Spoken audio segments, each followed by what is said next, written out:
Here we are with another midweek in the Word, and we missed not getting to do this last week, but we had a lot going on as well. I'm sure many of you did too. So we're diving in. We've covered several books of the Bible since we were last together because we've moved quickly through the New Testament epistles. Some of those are shorter, of course. And we picked up Philippians and Timothy and even some of Titus I thought, this week. let's make up for it, right? Well, that's what we're covering today. Yeah. I'm doing a passage from Philippians 4, and she's covering two passages from Timothy and Titus. Yeah. So They kind of go together. they go together greatly. Yeah. It was a great observation. So let's dive right in. It's our joy to work through the H.E.A.R journal part. That's how we work through the text. And we have another thing we'll unpack for you at the end that Ashlie does that I need to start doing because it's a really good tool. Philippians 4, verse 8. It's a familiar passage. I know that you probably know this, but I want to read it to you so you can hear all the words in the text. Here it is, Philippians 4, 8. Finally, brothers, whatever is true, whatever is honorable, whatever is just, whatever is pure, whatever is lovely, whatever is commendable, if there is any excellence, if there is anything worthy of praise, think about these things. Now, I remember it from the King James, like probably you do, think on these things. Put your mind on these things. And when I say that, my mind goes to the text in Colossians. It says, set your mind on things that are above and not on things that are down here. We would use this verse when our kids would say things they shouldn't say, or do like we would take them like, all right, you have to write these out. Or we would have them think if they had stinking thinking, we would try to help correct them with this. But so much more than just a corrective verse. Yeah. But I would submit to you, it is a recalibration. It's a really good kind of recentering for us. This is my explanation when I was working through it. Paul is writing here, and this is the result of the life that we have because we have a resurrected Savior. That's the context of what he's working through in Philippians 4, because this is part of the benefit of us having the ability to rejoice always. And it's it flows out of us having the opportunity to live reasonably and to live peacefully with other people. That's remarkable that we could do that in a world with so many opinions. And then he says, let your mind essentially feast on these things. Now, my feed on social media, rarely is there a day that goes by that I'm on there that it doesn't give me an ad for something with the highest quality ingredients. And the higher the quality they talk about, the more expensive. That's what I've learned. You said the earlier. The less that it has in it, the more it costs. Right. Right. That's a good observation. Yeah. We don't do any processing ours. Well, how is it so much cheaper to go through all the processing stuff? I think it was Nate Bargatze that said he likes farm to processing plant to table. And he said, because I can afford that. Right. But highest quality ingredients, they're right here. I mean, God has given us the highest quality ingredients for a healthy diet that nourishes our soul, our emotional health, our mental health. Think about it.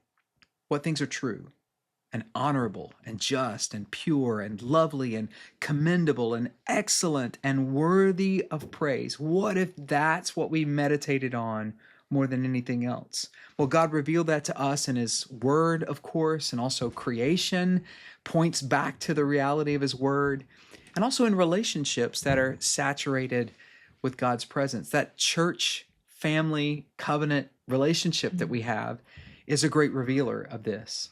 The highest quality ingredients are available to me for a healthy soul diet, and they have been for ages.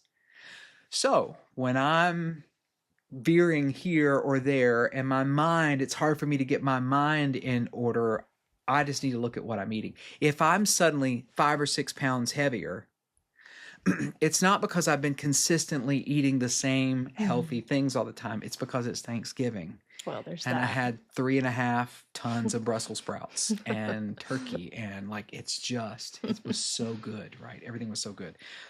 But disciplined living, the way we discipline ourselves to trim down or to firm up or to lose weight or whatever it is, we need to discipline ourselves to a more restrictive, high quality diet for my mind and for my soul's health.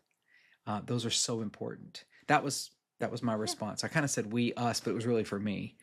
But I think that'll land Well, somewhere. it makes me think of people who've always looked nice and classic. They've had the same clothes and have gravitated toward the same styles for years. They always look on point. And then you have people who are always into the fast fashion, whatever the next thing is. Same thing with entertainment. You know, people who like, I gotta see the next TikTok. Who's the newest song? Who's the newest that?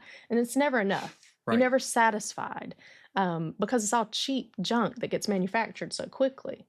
And when I look at people and their walk with the Lord, those that I look at as being the most steady in their walk, yeah, they've always been looking for those pure, lovely, commendable things. They're content in just the basic, beautiful things that God created, that God provided.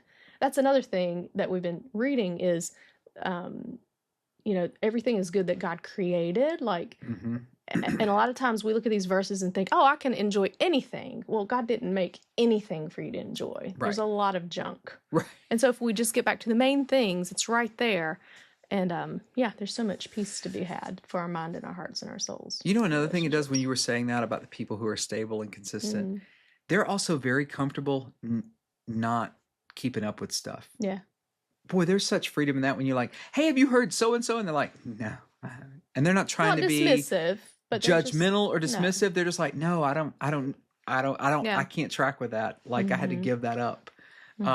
Because there's so much to keep up with for our own it's exhausting. soul health, right? And everything we have. God, First Peter says he's given us everything we need for life and godliness. So if I don't have life and I don't have godliness, that's not God's fault. He's not withholding the things from me that help me be healthy. Good passage. Well, and you were in Timothy. And in addition to these things laid out from the very beginning of the church here that help us to live a peaceful life, when I look at 1 Timothy and Titus and Paul addressing them, and verse 5 in 1 Timothy 1 says, the aim of our charge is love that issues from a pure heart and a good conscience and sincere faith. And then we see him addressing Titus in 1:5 as well. Oh, it was 1:5. I think I wrote it wrong on one of them. This is why I left you in Crete, so that you might put what remained in order and appoint elders in every town as I directed you.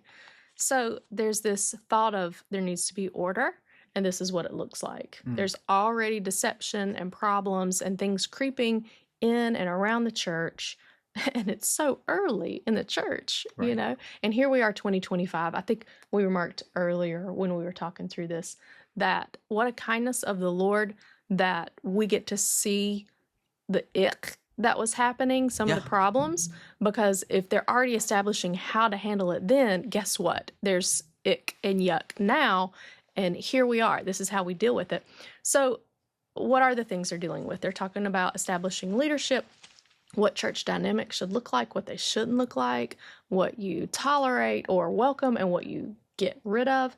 And it's not just a cultural thing. It goes across more than one culture. So we know it's not just, specific to one area, Ephesus or Crete or whatever. And that's encouraging to us because it gives our leaders, our shepherds, our elders, things to put in with discerning things. Yeah. And all of this comes with relationships. I know I'm kind of all over the place. This was just how the Lord hit me with both of these passages. It convicted me to pray for my leaders, the elders, that they would lead biblically and out of love, but also that our church would foster discipleship and community, which we try to do, and fellowship, because if we're establishing people to be leaders, guess what? It's not based on their abilities, like things that they can do. The only thing that I see so far is being able to teach. But everything else is related to character. Yeah. There's so much character. And how do we observe character? Well, guess what? It's not on Sundays for about an hour. Right. It is outside of that. It is as we meet together over breakfast or in the afternoons or in the evenings and have fellowship and have discipleship and see where that person's going. How are they making their decisions? What is their family life like? And that's why it's so important to, we've had half a decade or maybe even more of people pulling away from community. And it's time as churches to pull back in and not be afraid of that and want to grow and have, we complain about all these unhealthy leaders and churches. But if we're not together, meeting together, how are they going to pick the leaders that are watching over our souls? So that was just convicting to me. Like, how much time am I spending praying for our leadership? How much time am I being involved and engaged in the community so that we can observe and we can live together and know these things? It's great. That's good church member stuff there. That's really good. I want to be a church member like you when I grow up. That's great. Oh, Hey, it's been a journey. let's talk about just a couple of things with Mission Bible. We began our Advent series, our preparation for Christmas this past Sunday. His name shall be called, focusing on Isaiah 9, 6, and 7. The first Sunday was Wonderful Counselor. This coming Sunday is Almighty God. That's right, the Mighty God. And then we'll just follow those lines all the way up until Christmas Eve when King's Church, that's the property that we meet on. It's the church that just so graciously shares that property with other churches, which is beautiful. We're the English speaking church, and then there are 2 international bodies, I believe, that meet on there as well. Not all at the same time, but King's Church is having a Christmas Eve service, and that'll be at 4 p.m. And we want to invite you to join us for that. It'll be great, and we're looking forward to being able to worship with them for Christmas. That is Christmas Eve. Thank you. Yes. Christmas Eve. And that's coming up sooner than we think, just a couple of weeks, and we'll be here. And then you had an announcement just for some ladies that you were connecting with. Some of the ladies that were part of the book study mentioned getting together before the holidays, and we had talked about doing some crafting. I had learned a little bit about embroidery. I'm no pro. It's just this year that I started doing that. And they have this lovely Advent stitch along that we're going to participate in, and I can provide details to you if you're interested. It'll meet at my house on Tuesdays, our house on Tuesdays at 4:00 in the afternoon, just for like an hour. It's very casual. I know not everybody can come. It's a weird time, but it's such a weird season, and I don't want to not do anything. Right. Because there's no perfect time, no perfect day, but we'll have more crafting things hopefully in the winter that we can connect with. Fantastic. So. Well, we invite you to join us this Sunday at 3 p.m. as we gather on the King's Church campus. Come worship with us as we just spend some time focusing on His name, the Mighty God.